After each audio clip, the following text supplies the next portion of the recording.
नमस्कार, शब्द साची विंध्य के समाचार बुलेटिन में आपका स्वागत है। मैं हूं आपके साथ न्याजिया। शुरुआत करते हैं हेडलाइन से। रीवा में नगर निगम की कार्रवाई, शहर भर से हटाए गए अवैध होर्डिंग। रीवा में गैस सिलेंडर को लेकर हाहाकार, कालाबाजारी के आरोप, 2000 रुपए तक में बिक रहे। रीवा के सुहागी में बस खड़े ट्रेलर से टकराई, आधा दर्जन यात्री घायल। रीवा में गैस सिलेंडर की कालाबाजारी का वीडियो वायरल, बिछिया में डिलीवरी वाहन से जबरन उतार ले गए सिलेंडर। रीवा के चिरहुला नाथ मंदिर का होगा भव्य विकास, अन्य क्षेत्र और कॉरिडोर का निर्माण कार्य जारी। मुंबई से जीप चोरी कर भागा आरोपी रीवा में गिरफ्तार, 2 जिंदा कारतूस बरामद। रीवा जिला चिकित्सालय में 16 मार्च को वृहद रक्तदान शिविर का आयोजन। मऊगंज में दहेज हत्या के मामले में पति सहित 5 आरोपी गिरफ्तार। सतना में नवविवाहिता का शव फंदे पर मिला, मायके पक्ष ने पति पर हत्या का आरोप लगाया। मैहर में नाबालिग को नशीला जूस पिलाकर बनाया अश्लील वीडियो। सीधी में 16 वर्षीय किशोर का शव फांसी पर लटका मिला, पुलिस जांच में जुटी। सिंगरौली में पवन साहू मर्डर केस में परिजन विधायक के साथ कलेक्ट्रेट पहुंचे। मऊगंज में तेज रफ्तार बाइक की टक्कर, 2 युवक घायल, एक की हालत गंभीर। और मध्य प्रदेश में बढ़ने लगी गर्मी, रीवा में भी चढ़ रहा पारा। जादू देखा है, हम दिखाते हैं। आप सोचिए, हम बनाते हैं। अपने घर या ऑफिस को सजाएं मनपसंद डिजाइन के कस्टमाइज वॉलपेपर्स, ब्लाइंड्स, पेंटिंग्स और लेजर कटिंग से बनी आकर्षक चीजों से। आज ही कॉल कीजिए 7611125428, क्योंकि आपकी कल्पनाओं को पंख देना भी जरूरी है।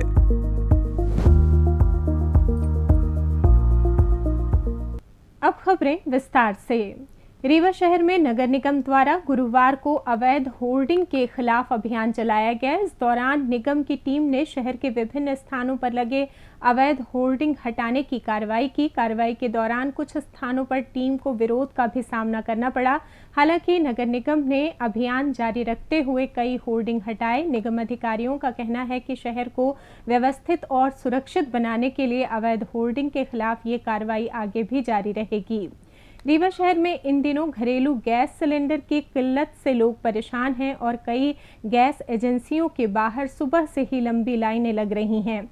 उपभोक्ताओं का आरोप है कि घंटों इंतजार के बाद भी सिलेंडर नहीं मिल पा रहा है, जबकि बाजार में इन्हीं सिलेंडरों की कालाबाजारी तेजी से बढ़ गई है। लोगों का कहना है कि एजेंसियों से सीमित संख्या में सिलेंडर दिए जा रहे हैं और दलालों के जरिए वही सिलेंडर 1700 से 2000 रुपए तक में बेचे जा रहे हैं। कई उपभोक्ताओं ने बताया कि ऑनलाइन बुकिंग और स्लॉट कंफर्म होने के बावजूद गैस उपलब्ध नहीं कराई जा रही है, जिससे घरों में खाना बनाने तक की समस्या खड़ी हो गई है।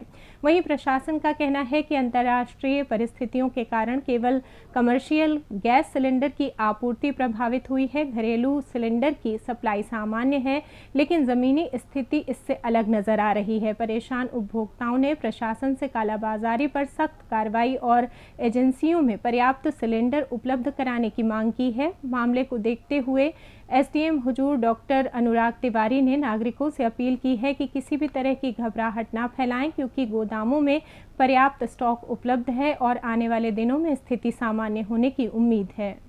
रीवा में किसी तरह का जो घरेलू एलपीजी है उसकी कोई कमी नहीं है, पर्याप्त स्टॉक है।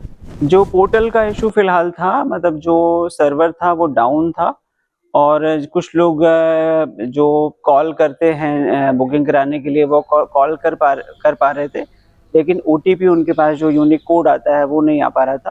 तो ऐसे कुछ समस्याएं तो थी, लेकिन सर्वर में ज़्यादा लोड होने के कारण ऐसा हो सकता है। सभी को निर्देश भी दिए गए हैं कलेक्टर मैडम के द्वारा कि घरेलू कनेक्शन के जो उपभोक्ता हैं उनको किसी तरह की तकलीफ ना हो, वो रेगुलेट तरीके से उनकी आपूर्ति होती रहे और कोई बाधा ना आए और पैनिक क्रिएट ना हो, इसका विशेष तौर पे एजेंसीज ध्यान रखेंगी।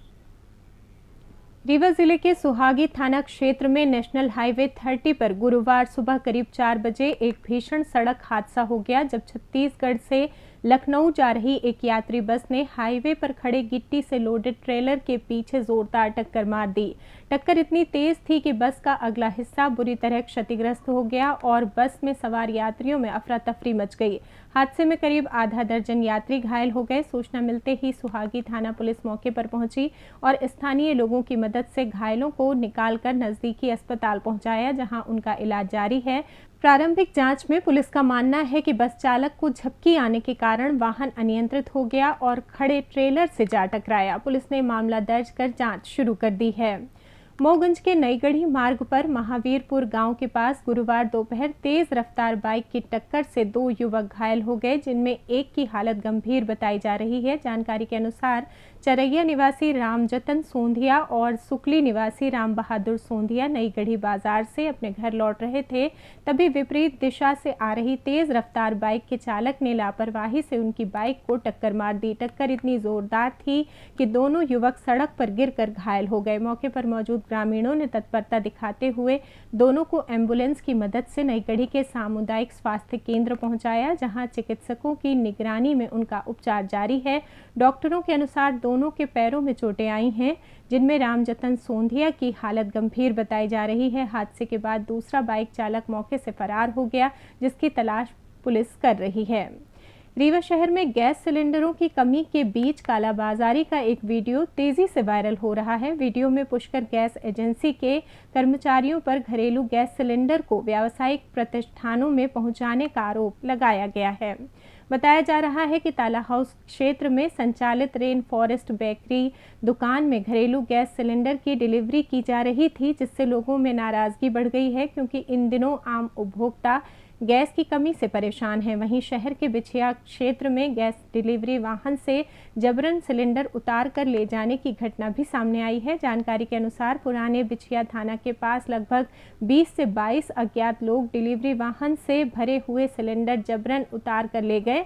वाहन चालक ने बताया कि उस समय बड़ी संख्या में लोग गैस लेने के लिए लाइन में खड़े थे और भीड़ अधिक होने के कारण वो उन्हें रोक नहीं सका। घटना के बाद चालक ने बिछिया थाने पहुंचकर पुलिस को सूचना दी और एजेंसी संचालक को भी पूरे मामले से अवगत कराया। रीवा के प्रसिद्ध चिरोहलानाथ मंदिर में श्रद्धालुओं की सुविधा और धार्मिक पर्यटन को बढ़ावा देने के लिए विकास कार्य तेजी से किए जा रहे हैं। मंदिर परिसर में अन्य बड़े मंदिरों की तर्ज पर अलग से अन्न क्षेत्र का निर्माण कराया जा रहा है। इसके साथ ही मुख्य सड़क से मंदिर तक एक भव्य कॉरिडोर का निर्माण भी प्रगति पर है। कलेक्टर प्रतिभा पाल ने बताया कि इन सभी विकास कार्यों के पूरा होने के बाद चिरोहलानाथ मंदिर और उसका परिसर पहले से कहीं अधिक आकर्षक और भव्य दिखाई देगा, जिससे श्रद्धालुओं को बेहतर सुविधाएं मिलेंगी और क्षेत्र में धार्मिक पर्यटन को भी बढ़ावा मिलेगा। चिरोहलानाथ मंदिर में जो इसका कॉरिडोर मंदिर का बन रहा है, क्योंकि बहुत प्रसिद्ध जगह है, बहुत सिद्ध जगह है, तो यहाँ को लेकर के जो श्रद्धालु आते हैं उनको भविष्य में सर्व सुविधा युक्त एक कॉरिडोर मिले, जिसमें आसानी से जाकर वो मंदिर के दर्शन कर पाएं। इसके लिए जो पुरानी दुकानें थी उनको शिफ्ट करके नया दुकानें बनाई गई हैं। एक सर्व सुविधा युक्त नया अन्न क्षेत्र भी बनाया जा रहा है, ताकि जैसे महाकाल लोक में, शिरडी में जो अपने अन्न क्षेत्र हैं, तो वो सर्व सुविधा युक्त अन्न क्षेत्र यहाँ श्रद्धालुओं को हो सके।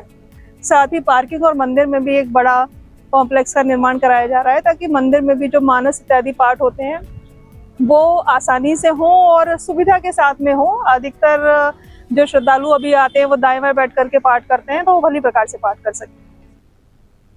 रीवा जिले में मुंबई से जीप चोरी कर भागे एक आरोपी को पुलिस ने 2 जिंदा कारतूस के साथ गिरफ्तार किया है। पुलिस के अनुसार काले रंग की जीप में सवार एक युवक द्वारा कारतूस की बिक्री करने आने की सूचना मिलने पर एसडीओपी प्रतिभा शर्मा के निर्देश पर लालगांव चौकी पुलिस ने भटवा हिनौती के पास घेराबंदी की। जैसे ही वाहन वहां पहुंचा, पुलिस ने उसे रोक कर तलाशी ली, जिसमें उसके पास से 2 जिंदा कारतूस बरामद हुए। जांच में वाहन चोरी का निकला। पकड़े गए आरोपी की पहचान सूरज सिंह निवासी सोनबरसा थाना गढ़ के रूप में हुई है।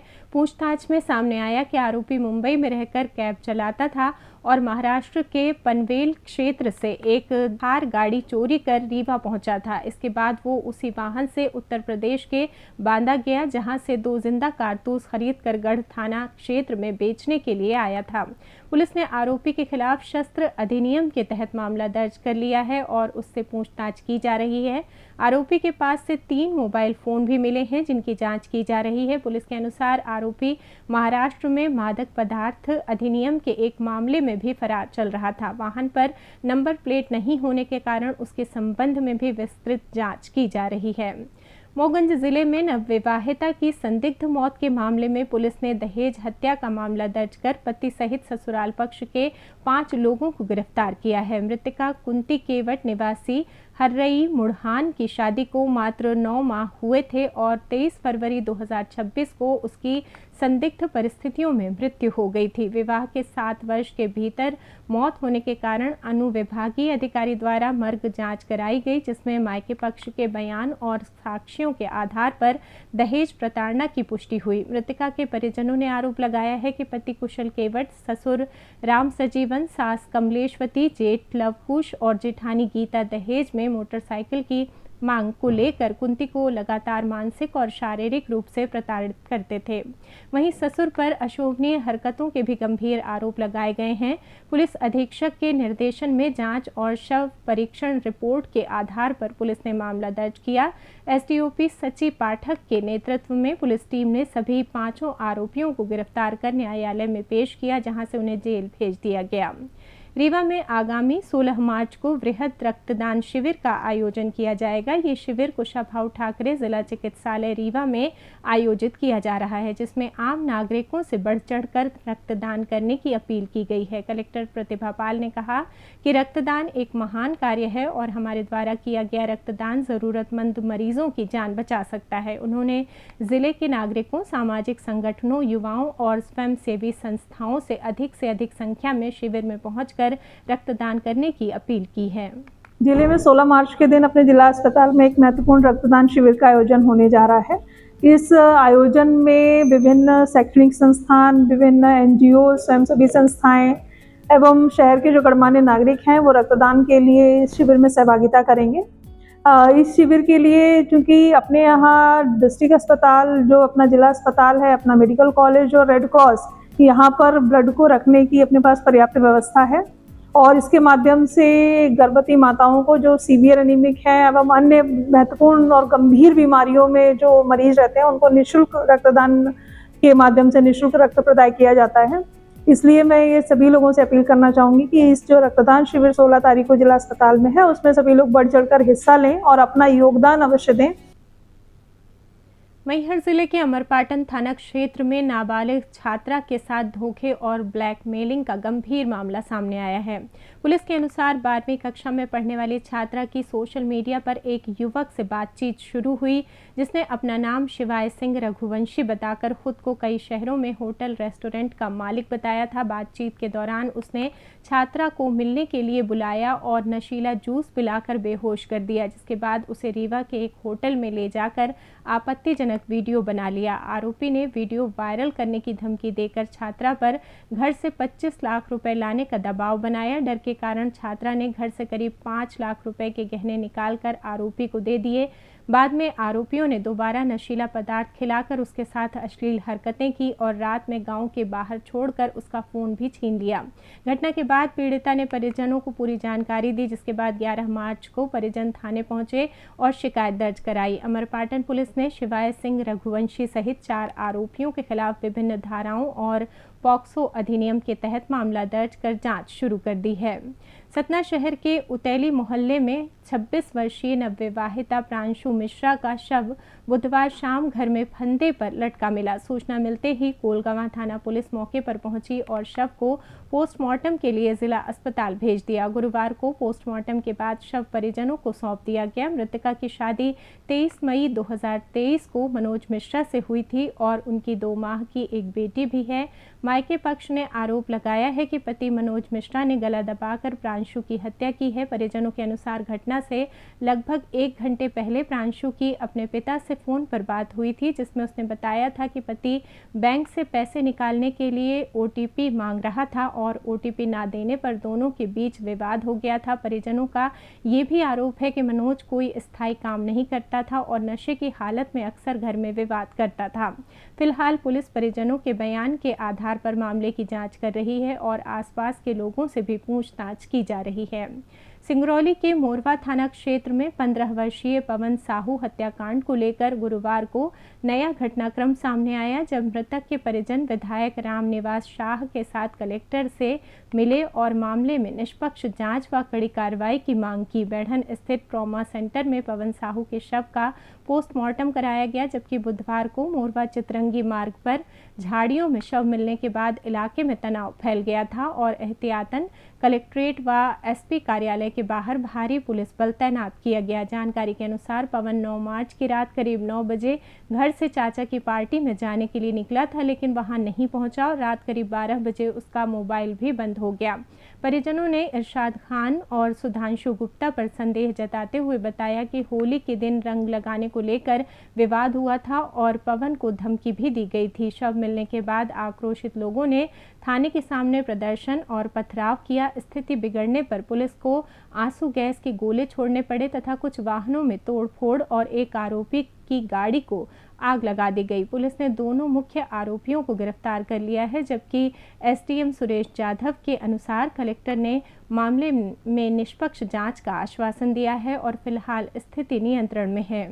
सीधी जिला के सिहावल जनपद पंचायत अंतर्गत ग्राम हटवा खास में गुरुवार सुबह एक 16 वर्षीय किशोर का शव फांसी के फंदे पर लटका मिला। मृतक की पहचान सूरज साकेत के रूप में हुई है। घटना की जानकारी मिलते ही कमरजी थाना पुलिस मौके पर पहुंची और मामले की जांच शुरू कर दी। जानकारी के अनुसार सूरज साकेत बुधवार रात परिवार के साथ खाना खाने के बाद सोने चला गया था। गुरुवार सुबह करीब 8 बजे तक जब वो कमरे से बाहर नहीं निकला तो परिजनों को चिंता हुई। परिवार के सदस्य जब कमरे में पहुंचे तो उन्होंने देखा कि सूरज फांसी के फंदे पर लटका हुआ है। ये दृश्य देखकर घर में हड़कंप मच गया और तुरंत पुलिस को सूचना दी गई। सूचना मिलते ही पुलिस टीम मौके पर पहुंची और शव को कब्जे में लेकर पंचनामा कार्रवाई शुरू की। पुलिस ने शव को पोस्टमार्टम के लिए भेज दिया है। पोस्टमार्टम रिपोर्ट आने के बाद ही मौत के वास्तविक कारणों का पता चल सकेगा। मौसम की बात करें तो मध्य प्रदेश में मार्च के साथ ही मौसम का मिजाज बदलने लगा है और दिन के तापमान में तेजी से बढ़ोतरी दर्ज की जा रही है। मौसम विभाग के अनुसार प्रदेश के कई जिलों में गर्म हवाओं का असर देखने को मिल रहा है और आने वाले दिनों में तापमान और बढ़ सकता है। रीवा जिले में भी दिन में तेज धूप निकल रही है, जबकि सुबह और रात के समय हल्की ठंडक बनी हुई है। वर्तमान में रीवा में अधिकतम तापमान करीब 30 से 32 डिग्री सेल्सियस और न्यूनतम तापमान 16 से 18 डिग्री के आसपास बना हुआ है। मौसम विभाग का कहना है कि अगले कुछ दिनों में तापमान में 2-3 डिग्री तक और बढ़ोतरी हो सकती है। हालांकि पश्चिमी विक्षोभ के असर से कुछ इलाकों में हल्के बादल या बूंदाबांदी की संभावना भी जताई गई है। इसी के साथ ये समाचार बुलेटिन समाप्त हुआ। कल फिर मिलेंगे नई खबरों के साथ। जुड़े रहिए शब्द साची विंध्य से और विंध्य से जुड़ी तमाम खबरों के लिए हमारे चैनल को सब्सक्राइब कर दें। अपने आसपास की खबरें हम तक पहुंचाने के लिए स्क्रीन पर दिए नंबर पर आप संपर्क भी कर सकते हैं। धन्यवाद।